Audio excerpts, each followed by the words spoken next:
Oi, é, quarta-feira, estamos aí no meio da semana, fim de tarde, aquela hora em que os toureiros morrem, né? Ou então matam o touro. Eu quero lhe dizer que estamos assistindo a um espetáculo que começou com a recuperação de um personagem importante da República e pode estar levando outro personagem importante da República ao desprezo geral de toda pessoa inteligente e honesta do Brasil. O primeiro que eu me refiro é ao Procurador-Geral da República, o doutor Augusto Aras, que fez um memorial brilhante para abrir a sessão de uma sessão, abrir uma sessão absolutamente fora de qualquer lógica, né? Um processo que começou com um casal que sonegava imposto, um posto de gasolina, e que o Dias Toffoli, no afã de servir ao Bolsonaro e conquistar a presidência da República através da liberação do filho dele, Flávio Bolsonaro, colocou o caso do Ministério Público do Rio e da rachadinha da Assembleia Legislativa do Estado do Rio com algo que não tinha nada a ver. Um verdadeiro jabuti, uma expressão que foi criada para batizar temas inseridos em medidas provisórias que nada tem a ver com o objetivo principal delas. Além disso, o caso do posto de gasolina era um caso da Receita Federal. E o Toffoli, para livrar o Flávio Bolsonaro e o Fabrício, a mulher dele e Roberta Rangel e a mulher do Gilmar Mendes, que era um caso da Receita, que tinha a ver com o posto de gasolina só porque era da Receita, ele misturou tudo, fechou todos os processos e terminou fazendo a grande bagunça dessa sessão, que foi muito bem aberta pelo Augusto Aras, porque como o professor Modesto Carvalhosa, respeitável especialista em corrupção, me ensinou há mais de 3 anos, quando ele escrevia na página 2 do Estado e eu lia todos os artigos dele, o Brasil entrou no primeiro mundo do combate à corrupção nos governos Fernando Henrique, Lula e Dilma, quando assinou vários compromissos internacionais, e o Aras lembrou isso, que agora estão sendo desrespeitados pelo afã de Gilmar Mendes e Dias Toffoli de libertarem todos os bandidos de colarinho branco, tucanos e petistas do Brasil. O Augusto Aras saiu-se brilhantemente porque ele mostrou que as consequências mais concretas que podem decorrer, no caso, do Supremo impor limites ao repasse de informações de órgãos de inteligência, é sair do primeiro mundo, sair dos acordos, descumprir os acordos internacionais e voltar ao submundo do crime de colarinho branco, sair da civilização e ir para a barbárie. Pelo que eu pude acompanhar do absolutamente incompetente voto do relator Dias Toffoli, ele está se comportando como uma pessoa que não tivesse autoridade nenhuma. Ele está se comportando como um bêbado de botequim que conta qualquer lorota e acredita que o botequim está morrendo de rir da história dele, do humor dele, quando na verdade o botequim está morrendo de rir dele, né? Para começar, o Toffoli jurou que o Flávio Bolsonaro não está em julgamento. Se não estivesse, ele não precisava ter dito isso. Se ele não estivesse, o advogado Frederico Vasta, além de advogado do Flávio, é advogado do presidente Bolsonaro, no caso da facada, não estaria assistindo o julgamento. O que é que vai fazer um advogado num julgamento no Supremo com o qual ele nada tem a ver, né? Na verdade, Flávio e Fabrício são os principais jabutis.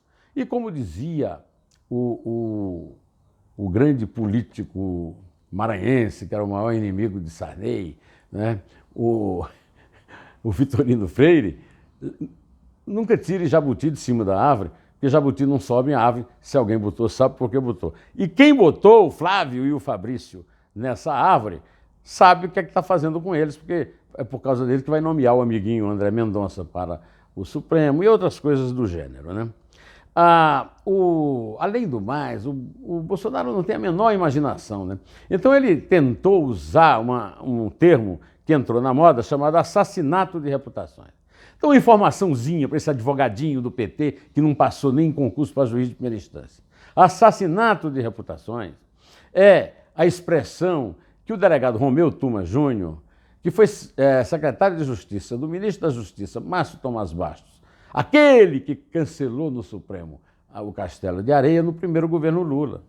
E se referia ao trabalho de Lula e do Márcio, trabalho do qual o senhor Toffoli era assessor, era ajudante. Quer dizer, de assassinato de reputação, ele entende. Mas ele entende porque ele era um dos pistoleiros, um dos assassinos dessas reputações.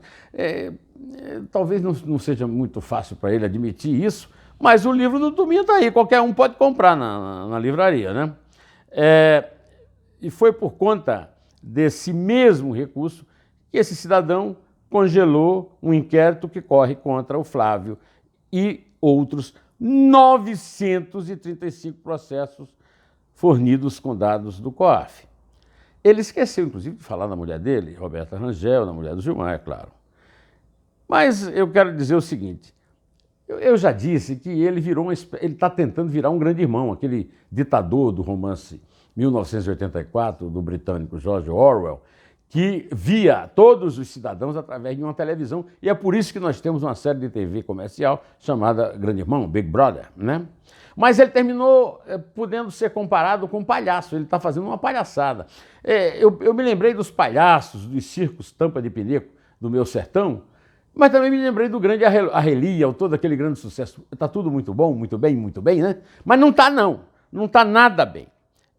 Nós temos um personagem trágico, que eu não posso comparar com o Cavaleiro da Triste Figura, porque Don Quixote é uma pessoa, é um personagem fictício, uma pessoa fictícia, né?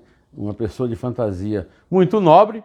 Eu me considero um seguidor dele, por exemplo. Nem posso comparar com o palhaço, porque o meu amigo Raíssa Abac, que apresenta o Jornal do Eldorado comigo, já me advertiu que os palhaços são profissionais competentes, sérios e, sobretudo, honestos, o que ele não é. Pois bem, aliás, por falar em desonestidade, não falta lá no Supremo. Uma das pessoas presentes à sessão dessa farsa é a senhora Carmen Lúcia.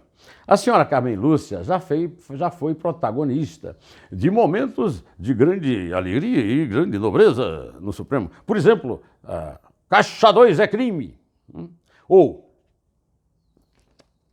Cala a boca, já morreu.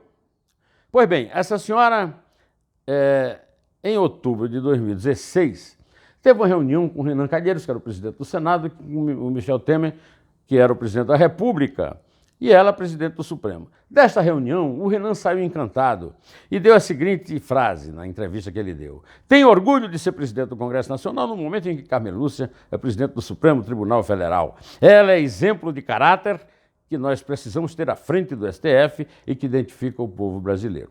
A Carmen Lúcia deu um grande exemplo de caráter ao Renan Calheiros ontem, quando adiou o julgamento de mais um processo contra Renan, na segunda turma, devido à ausência de outra pessoa de grande caráter, o revisor Celso de Mello, decano do Congresso, decano do Supremo, que vive mais no hospital do que no Supremo, mas não larga o osso, não larga o osso. Então, o seu Renan vai, e não é julgado nunca. Esse é o Supremo. Pois bem, ainda dentro da área da justiça, eu quero lembrar que o ministro Og Fernandes, do Superior Tribunal de Justiça, acolheu um pedido da Procuradoria-Geral da República para acabar com um dos casos mais escabrosos da história do Brasil. Eu já falei nisso ontem, mas eu quero insistir.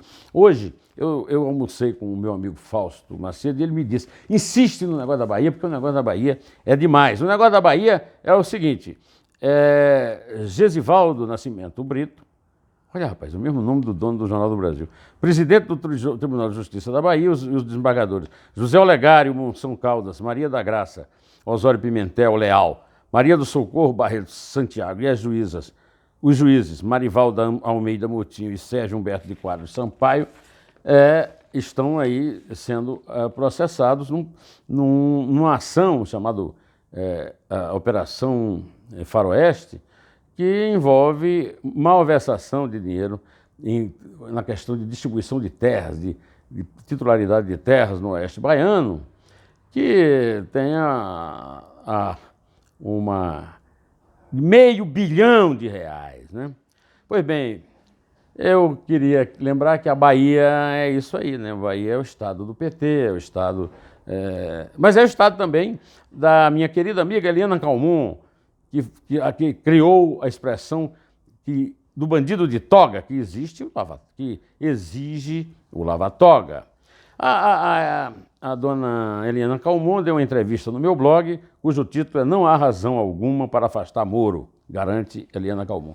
E eu quero dizer mais a linha fixa dessa entrevista, quando ela disse que as supostas mensagens do Intercept entre ministro e Dallagnol, falando do Sérgio Moro, retratam rotina da relação juiz-promotor em quaisquer julgamentos do país. E me deu uma frase antológica que eu publiquei na entrevista, que eu vou ler para você para encerrar esse vídeo. A história do judiciário brasileiro está recheada de processos penais de grandes corrupções na máquina estatal e quase todos arquivados por firulas processuais. No caso desse julgamento infame de hoje, em que o Dias Toffoli mostra o seu lado de tirano, de arrogante e de ignorante, eu acho que essa frase da Eliana Calmon cabe como uma luva para explicar tudo. Direto ao assunto, em té, e só a verdade nos salvará.